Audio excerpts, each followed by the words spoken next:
Well, hi, my name's Andy Tidy and welcome back to another edition of Canal Hunter. In this episode, I want to return to the Churchbridge Locks near Cannock, and I want to provide you with a photo stream of the archive images of the old canal that linked from Rumer Hill Junction down to Hawkins Basin at the bottom end.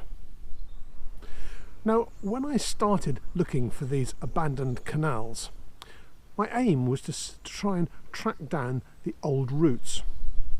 But it wasn't long after I started this process that I started to wonder what the old routes used to look like. And from time to time I came across the odd black and white image.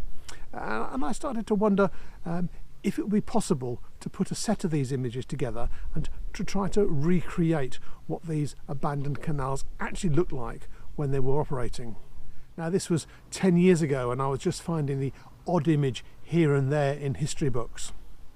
And the extent of my imagination was that it would be possible to print off a number of these images, overlay them onto a map and have them as a display at a waterways function.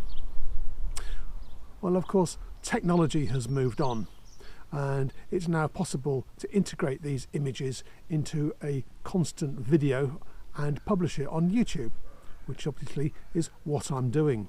And my aim here is to try to bring the history back to life. And if anywhere needs life restoring back into an abandoned canal, it's the Churchbridge Flight of Locks. I'm not going to go into the great detailed history of this flight of locks. I'll put a link to a video at the end which allows you to both track the current route and also the history in great detail, so you have all the dates and the figures in there. But suffice to say, this was a really key linking canal. It linked the Staffs and Worcesters Churchbridge branch through to the coalfield of Cannock. It was unusual in that the BCN company bought the land, but the Staffs and Worcester Canal Company paid for the locks. And at first glance, the fact that this canal continued to operate for less than 100 years would suggest that it was a failure. In actual fact, the reverse is the truth. This canal was a spectacular success.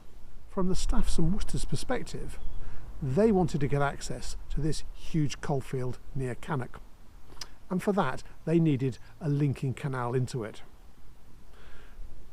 It was known from the day that it was built that ultimately the purpose of its existence, the coalfield in Cannock, would be exhausted. And in reality, the coalfields continued to produce fuel for 100 years. And literally millions of tons of coal were shipped down this little flight of locks and out onto the Staffs and Worcester. And I think it's fair to say that this enduring supply of coal pretty much kept the Staffs and Worcester Canal operational and independent when many other canals had pretty much gone to the wall. And what of the Churchbridge Flight of Locks today? Well, the 1960s and the 1970s saw a massive amount of open cast coal mining going on in the area. So much so that the entire Flight of Locks was bulldozed out of the way so that the coal underneath could be extracted. Today there are absolutely no built remains whatsoever. It's all down to imagination. So, what I'm going to show you is about an 8-minute photo stream where we will walk down from Rumer Hill Junction at the top, past the old toll office, down through the 13 locks, past Gilpin's Ironworks at the bottom, and then finally down to Hawkins Basin, which was the original terminus of the Hatherton Branch Canal, otherwise known as the Churchbridge branch. So, I hope you enjoy this short photo stream, and I will see you at the other end.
Well, I hope you enjoyed that photo stream of the Churchbridge flight of locks. As I said at the beginning, there is no trace on the ground anymore. In fact, we moored our boat just a couple of miles from the bottom of the flight, and we used the local Sainsbury's as our local boating shop. And every time I went there, I wondered, where did the old Churchbridge flight of locks go? Well, now we know. Basically, from the roundabout at the bottom of the Orbital Business Park, through Costa Coffee House, through the industrial sheds, out through the Sainsbury's petrol filling station, and straight up the hill beyond. But that's all in your imagination. But hopefully I've given you a few images which let you get an idea of how it really used to look. So until next episode, happy hunting and cheerio.